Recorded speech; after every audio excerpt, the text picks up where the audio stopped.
표적밖에는 이라는 제목으로 말씀을 나누고자 합니다. 요나의 표적밖에는.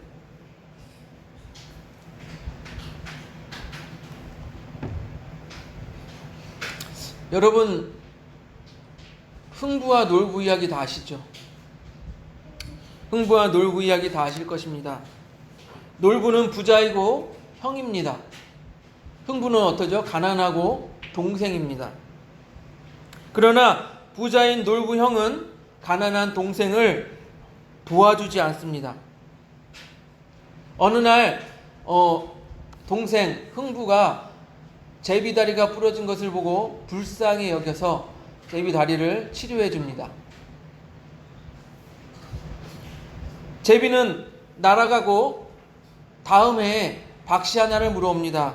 그래서 커다란 박이 열리고 그 박에서 금은보화가 나와서 부자가 되었습니다. 그 이야기를 들은 놀부는 멀쩡한 제비다리를 부러뜨립니다. 그리고 치료해 줍니다. 그리고 제비야, 돈 좀 많이 물어와라 하며 제비를 보내줍니다. 다음 해에 제비 역시 박씨를 물고 옵니다. 놀부도 기대하는 마음으로 박을 키웁니다. 그러나 그 박은 놀부를 부자로 만들어주는 것이 아닌 놀부를 혼쭐 내주고 거지로 만들어버렸습니다. 여러분, 여기 놀부와 흥부의 이야기에서 우리가 찾아볼 것이 있어요. 똑같이 제비의 다리를 치료해 주었는데 동기가 다릅니다. 동기가 다르죠. 흥부는 그냥 제비를 불쌍히 여겨서 치료해 준 것이고, 놀부는 자신이 부자가 되려는 불순한 목적을 가지고 제비 다리를 물론 부러뜨렸고 치료해 주었습니다. 우리가 교회를 다니고요, 예수님을 믿는 것도 우리가 한번 생각해 볼 필요가 있습니다.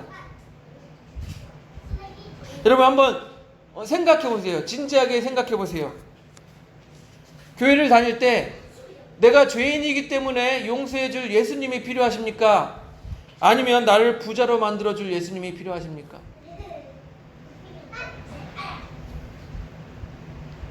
나를 구원해 줄 예수님이 필요하십니까? 아니면 내가 하는 일 잘 풀리게 해 줄 부적과도 같은 예수님이 필요하십니까? 당시 서기관과 바리새인들도 이 불순한 목적을 가지고 예수님께 표적을 구했습니다. 예수님을 바로 믿기 위해서 표적을 구한 것이 아니라 예수님을 정죄할 목적으로 표적을 구합니다. 우리 마태복음 12장 38절 우리 같이 읽어봅니다. 본문 38절 같이 읽습니다. 시작. 그때 서기관과 바리새인 중 몇 사람이 말하되 선생님이여 우리에게 표적 보여주시기를 원하나이다. 그러나 예수님의 답은 이렇습니다. 이 악하고 음란한 세대가 표적을 구한다 라고 말씀하셨습니다. 악하고 음란한 세대가. 우리 이어서 마태복음 12장 39절을 읽어보겠습니다. 시작. 예수께서 대답하여 이르시되 악하고 음란한 세대가 표적을 구하나 선지자 요나의 표적밖에는 보일 표적이 없느니라. 예, 악하고 음란한 세대가 표적을 구하나 예수님께서는 뭐라고 말씀하셨어요? 요나의 표적밖에는 보일 표적이 없다. 요나의 표적밖에는 보일 표적이 없다. 여러분, 요나의 표적이 무엇입니까? 제가 성경을 잘 모르고 잘 몰랐을 때는 이 요나의 표적이 도대체 뭐야? 예수님이 왜 요나의 표적밖에는 보일 것이 없다라고 말씀하셨을까 궁금했습니다. 이 요나의 표적은 성경에 나온 대로 그대로 보면 이렇습니다. 요나서를 우리가 얼마 전에 통독을 했는데, 교회에서 통독을 했는데, 요나라는 선지자가 있었어요. 하나님으로부터 명령을 받습니다. 요나야, 너는 니느웨로 가서 회개하라고 외쳐라. 회개하지 않으면 내가 니느웨 그 성읍을 멸망시킬 것이다. 근데 요나는 그곳에 회개하라고 외치고 싶지 않았어요. 왜냐고요? 니느웨 사람들이 하도 자기네들을 약탈했기 때문에 더 이상 그들을 용서해주고 싶지 않은 거예요. 그냥 망해버려라, 이런 심정이었어요. 그래서 요나는 하나님의 뜻을 어기고 그 니느웨로 가는 배를 타지 않냐고 반대로 가는 배를 타버렸어요. 반대로 가는 배를 타고 한참을 가다 보니 하나님께서 노하셔서 바다에 풍랑을 만드셨어요. 폭풍우를 만드셨어요. 배에 타고 있는 사람들이 우리 죽게 생겼다. 이 일이 도대체 어떻게 된 일이냐. 그들 나름대로 신에게 물어보기도 하고 결국에는 제비뽑기를 해서 뽑힌 사람이 요나였어요. 야, 요나 네가 무슨 잘못을 했길래 우리 이런 폭풍우가 있냐? 요나는 자기의 잘못을 인정하고 자기를 바다에 던지라고 말합니다. 요나가 바다에 던져지니까 풍랑은 잦아들었습니다. 바다에 던져진 요나를 하나님께서는 큰 물고기를 준비하셔서 큰 물고기가 요나를 집어 삼키게 됩니다. 그리고 요나는요 3일 동안 물고기 뱃속에서 하나님께 회개의 기도를 하게 됩니다.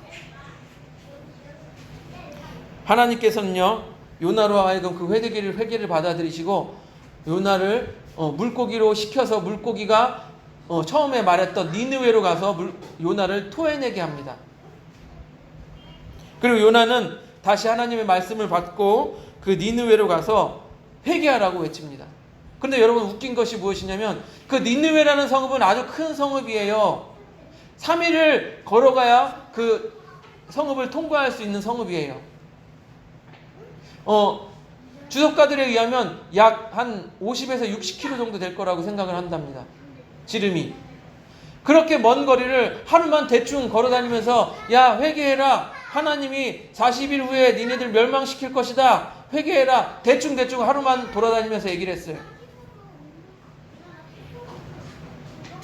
여러분 이방인이 와서 대충 지나가면서 막 회개해라 그럼 떠들어대면 누가 회개하겠습니까? 그럼에도 불구하고 니느웨에는 왕부터 해서 백성들이 굵은 베옷을 입고 모두 회개하였습니다. 죄를 뒤집었습니다.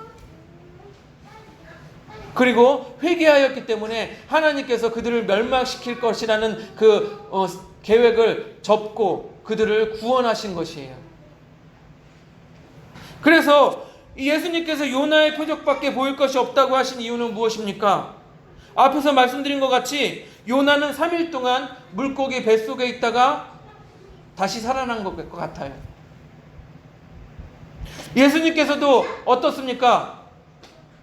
십자가에 달려 돌아가신 후에 3일 동안 돌아가셔서 무덤에 계시다가 땅속 무덤에 계시다가 그 다음에 어떻게 됐습니까? 3일 후에 부활하셔서 살아나셨죠. 그래서 예수님께서는 이렇게 말씀하시는 거예요. 요나의 표적밖에는 보일 것이 없다. 요나가 3일 동안 죽었다가 살아난 것처럼 예수님께서도 3일 동안 돌아가셨다가 살아나신 것. 우리 40절을 볼까요? 마태복음 12장 40절. 마태복음 12장 40절을 봅니다. 시작. 요나가 밤낮 사흘 동안 큰 물고기 뱃속에 있었던 것 같이 인자도 밤낮 사흘 동안 땅속에 있으리라. 아멘.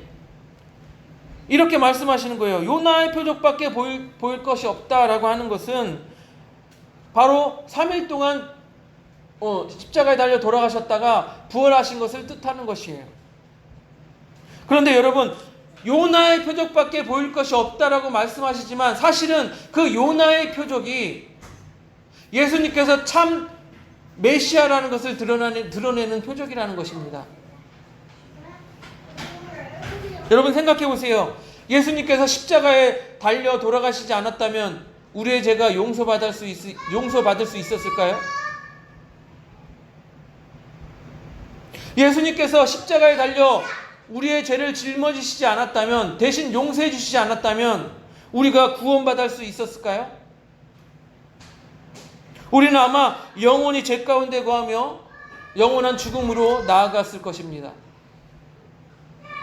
예수님께서 3일 만에 부활하시지 않았다면 우리는 부활의 소망을 꿈꿀 수가 없어요.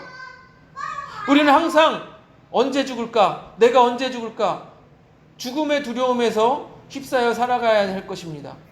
하지만 예수님께서는 부활하셔서 우리로 하여금 부활의 소망을 꿈꾸게 하신 거예요. 그렇기 때문에 예수님께서 요나의 표적밖에 보일 것이 없다, 즉 요나의 표적은 무엇입니까? 십자가에 달리시고 3일 만에 부활하신 사건은 우리에게 구원의 소식이고 우리에게 기쁨의 소식이 되는 것입니다. 그러나 바리새인과 서기관들은 그런 것을 원하지 않았어요. 뭔가 특별한 이벤트를 원했던 것 같아요. 막 죽은 사람을 살려내고 막 병자를 고치고 못 일어나는 안진뱅이를 일으키고 눈먼 자를 살리고 이런 이벤트 같은 표적을 구했던 것 같아요. 하지만 우리가 지난주에 배웠던 마태복음 12장 앞절에 배웠던 것처럼 예수님께서는 분명히 손 마른 사람을 고쳐주었습니다. 마태복음 12장 13절 손 마른 사람을 고쳐주었어요. 그럼 그들은 도대체 무엇을 원하는 것일까요? 서기관과 바리새인들은 예수님을 비난하고 정죄할 어떤 틈을 찾았던 것이에요. 그래서 표적을 구한 것입니다. 또 우리는 무엇을 구합니까? 우리는 어떤 표적을 구합니까? 주님, 기도할 때마다 그러잖아요. 주님, 우리 돈 잘 많이 벌게 해주시고 사업 번창하게 해주시고 건강도 하게 해주시고.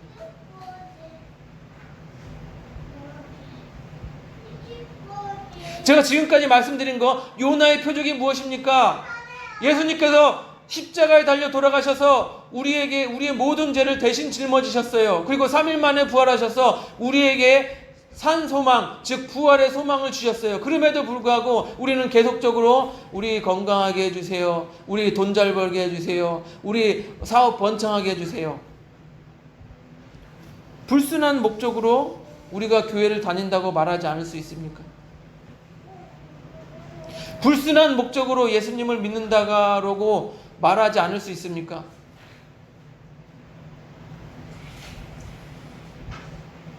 우리가요, 교회를 다니고 예수님을 믿는 목적은요, 내 죄가 용서함 받고 구원받기 위한 것입니다. 다른 것은 보너스에 불과해요. 우리의 건강, 우리의 사업이 잘 되는 것, 자녀가 잘 되는 것, 이것은 보너스에 불과해요. 왜요? 마태복음 6장 33절 이렇게 기록하고 있습니다. 그런즉 너희는 먼저 그의 나라와 그의 의를 구하라. 그리하면 이 모든 것을 너희에게 더하시리라. 그런즉 너희는 먼저 그의 나라와 그의 의를 구하라. 하나님의 나라와 하나님의 뜻을 구하라. 우리가 하나님의 나라에 가기를 구하라는 거예요. 그러면 이 모든 것은 너희가 먹고 자고 입고 쓰는 것은 너희에게 더하실 것이라 라고 말씀하고 계시는 거예요. 보너스라는 거예요. 보너스.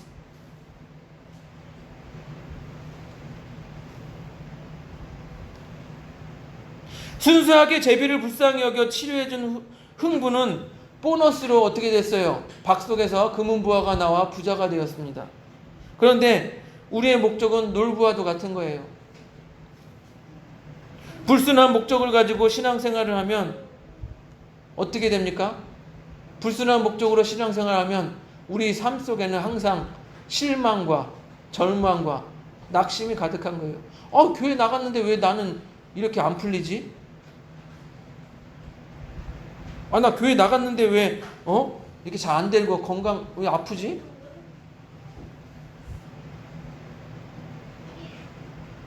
불순한 목적을 가지고 신앙생활을 하면 우리 안에 항상 실망만 가득하고 신앙생활이 즐겁지 않고 이 교회 다니는 것이 짐이 되는 거예요.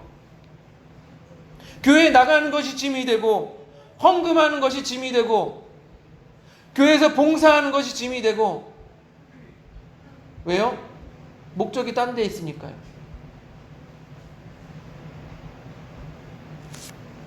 그래서 예수님께서는 다른 목적을 가지지 말고 나를 보라, 나에게 집중하라 라고 말씀하시고 계신 거예요. 우리 마태복음 12장 41절 42절을 보겠습니다. 마태복음 12장 41절 42절 같이 읽습니다. 12장 41절 42절 시작. 심판때에 니느웨 사람들이 일어나 이 세대 사람들을 정죄하리니 이는 그들이 요나의 전도를 듣고 회개하였음이거니와 요나보다 더 큰 이가 여기 있으며 심판때에 남방 여왕이 일어나 이 세대 사람들을 정죄하리니 이는 그가 솔로몬의 지혜로운 말을 들으려고 땅끝에서 왔음이거니와 솔로몬보다 더 큰 이가 여기 있느니라. 요나보다 더 큰 이가 여기 있고 솔로몬보다 더 큰 이가 여기 있다. 제발 나를 좀 봐라 라고 말씀하시는 거예요. 왜 너네는 더 큰 이가 여기 있는데 다른 것에 신경 쓰고 있냐? 요나보다 더 큰 이가 여기 있다, 솔로몬보다 더 큰 이가 여기 있다고 말씀하시는 것은요, 너희들이 더 크게 생각할 것이 무엇이냐? 나를 봐라, 예수 그리스도를 봐라 라고 말씀하시는 것과도 같아요. 그런데도요, 이 악한 세대는 예수님을 바라보지 아니하고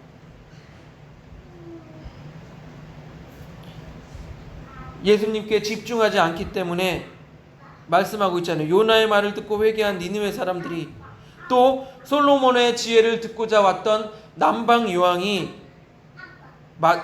이 악한 세대 사람들을 정죄할 것이라 라고 말씀하고 있잖아요. 이 말은 무엇이냐면 걔네들 니느웨 사람들과 남방 요왕이 이 악한 세대를 참 예수 똑바로 안 믿는다 라고 정죄할 것 같은 거예요. 예. 여러분, 니느웨 사람들은 이방인이에요. 이스라엘 민족이 선민 사상으로 하나님께 선택받았다고 한다면 니느웨 사람들은 이방 민족이에요. 또 솔로몬을 찾아온 남방 여왕도 이방인이에요. 저 아프리카 쪽 여왕이라고 생각되어진다고 합니다.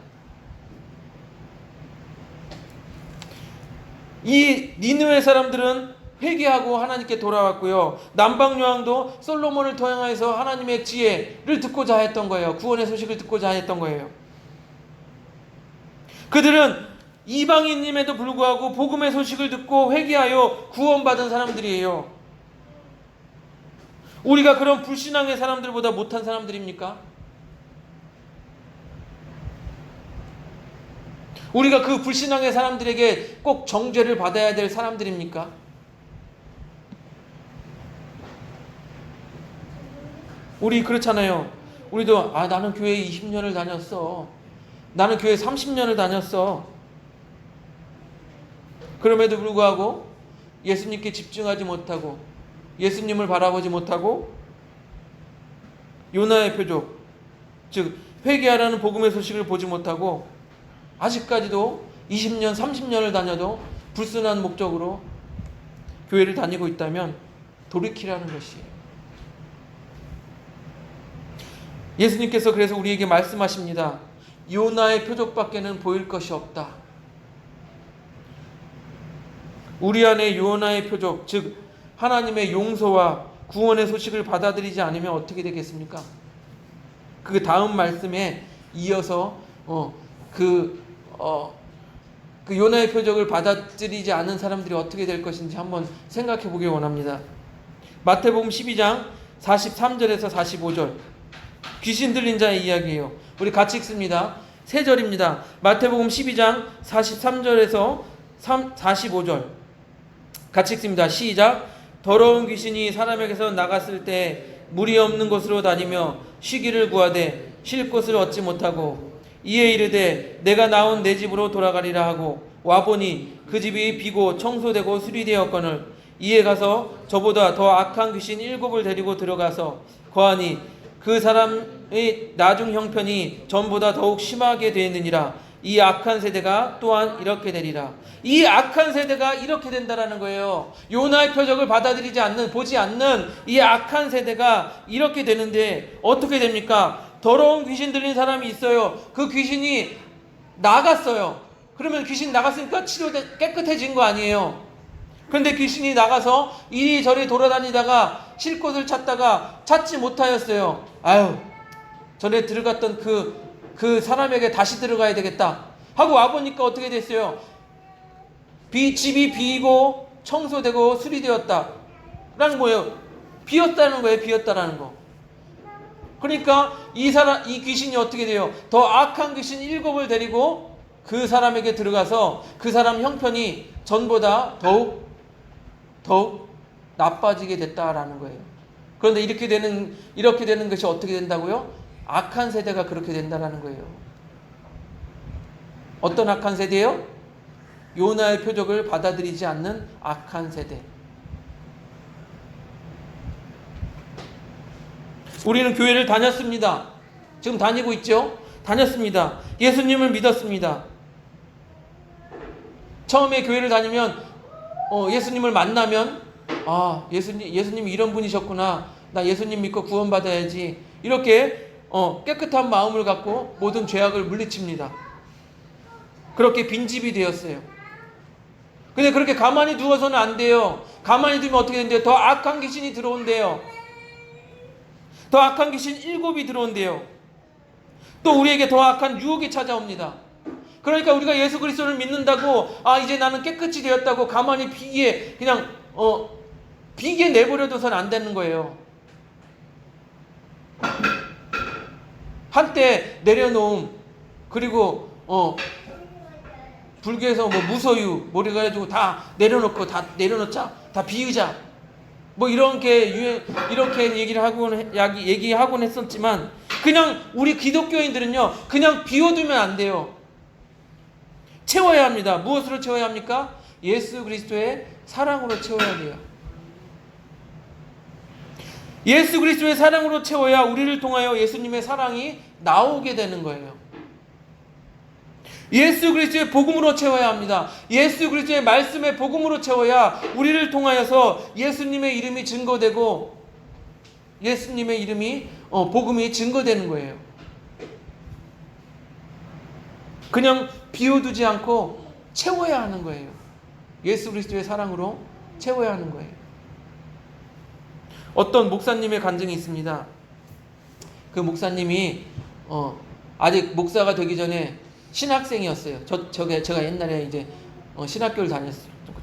신학교를 다니면서 전도사를 했던 것 같아요. 그런데 이제 신학교를 다니려고 하는데 직업이 없으니까 등록금이 없겠죠. 등록금이 없어서 하는 수 없이 전세방을 빼었습니다. 전세금을 빼서 등록금을 대신해서 등록금을 내고, 이제 전세방을 뺐으니 어떻게 돼요? 거기 기거할 곳이 없잖아요. 그래서 하는 수 없이 시골 교회에서 기거하게 되었습니다.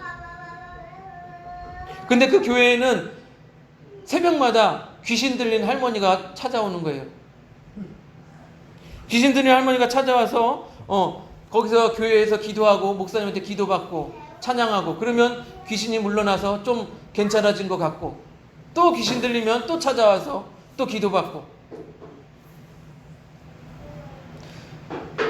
이 젊은 신학생 전도사님은 계속 찾아오는 그 할머니 때문에 편치는 않았겠죠. 어느 날 이 할머니가 그 전도사님을 보고 제안을 한 거예요. 전도사님, 우리 집에 방이 있으니까 거기서 교회에서 기거하지 말고 거기서 기거하세요. 그러나 이 할머니에는 목적이 있었죠. 자기가 귀신 들려 발작을 할 때 그 전도사님에게 기도를 받아야지. 그런 목적이 있었던 거예요. 그래서 하는 수 없이 이 전도사님은 그 할머니, 귀신 들린 할머니 집에 기거를 하게 되었습니다. 그래서 할머니가 발작을 일으키고 욕을 하고, 때로는 귀신 들려서 알아들을 수 없는 말을 하고 괴물과 같은 그런 말을 할 때 기도를 했어요. 하지만 차도가 없었습니다. 왜 기도를 해도 차도가 없지? 그런데 그 전도사님이 그 집에 기거하다 보니까 이 할머니가 자신의 며느리를 그렇게 학대하는 것을, 못되게 하는 것을 보았어요. 그래서 할머니를 불러다 놓고 성경 말씀을 읽어 주었습니다. 할머니가 며느리를 핍박하는 것을 보니까 이 말씀을 꼭 읽어 드려야 되겠네요. 그 말씀은 요한복음 14장 21절. 나의 계명을 지키는 자라야 나를 사랑하는 자니, 나를 사랑하는 자는 내 아버지께 사랑을 받을 것이요 나도 그를 사랑하여 그에게 나를 나타내리라. 나의 계명을 지키는 자라야 나를 사랑하는 자니, 나를 사랑하는 자는 내 아버지께 사랑을 받을 것이요 나도 그를 사랑하여 그에게 나를 나타내리라. 할머니가 며느리를 사랑하지 않습니다. 이것은 하나님 말씀대로 사는 것이 아니에요. 하나님께서 할머니를 사랑할 수 있는 것, 그 방법은 무엇입니까? 할머니께서 하나님의 말씀대로 이 며느리를 사랑하는 거예요. 그래야 하나님께서도 할머니를 사랑하고 하나님이 나타나게 될 거예요. 이렇게 말씀해 주셨어요. 할머니는 그 말씀을 듣고 며느리를 이제부터는 사랑으로 대했다라고 합니다. 친딸처럼 대했다고 해요. 그러니 얼마 후에 귀신이 사라지고 더 이상 귀신 들림, 발작이 일어나지 않았다고 합니다. 그리고 그 할머니는 교회에서 권사직을 받고 열심히 교회를 섬겼다고 합니다. 사랑하는 성도 여러분, 우리 마음을 비우는 것만이 능사가 아닙니다. 조금 비워내면 또 욕심이 생겨요. 또 다른 표적을 구하게 되는 거예요.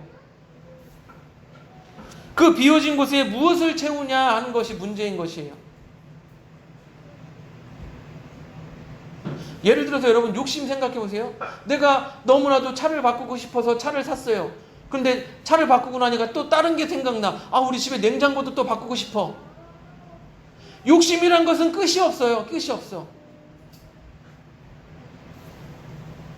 우리가 비우는 것이 문제가 아니라 그 빈자리에 무엇을 채우냐, 욕심을 채우는 것이 아니라 하나님의 말씀과 하나님의 사랑을 채우는 것이 중요하다는 거예요. 우리가 교회를 다니고 신앙생활을 하면서 다른 표적을 구하는 것이 아니라 요나의 표적을 구하시기 바랍니다. 요나의 표적이 무엇입니까? 예수 그리스도께서 우리의 죄를 대속하시고 3일 만에 부활하셨습니다. 우리를 구원해 주셨습니다. 그 예수 그리스도의 사랑이 우리 안에 가득하기를 구해야 하는 거예요. 그렇게 되면 모든 악한 영은 물러가고 우리가 기쁨으로 신앙생활을 할 수 있게 될 것입니다. 예수 그리스도의 사랑으로 가득 채워 기쁨의 생활을 하는, 기쁨의 생활을 누리는 우리 그사랑교회 성도님들이 되시기를 주님의 이름으로 축복드립니다.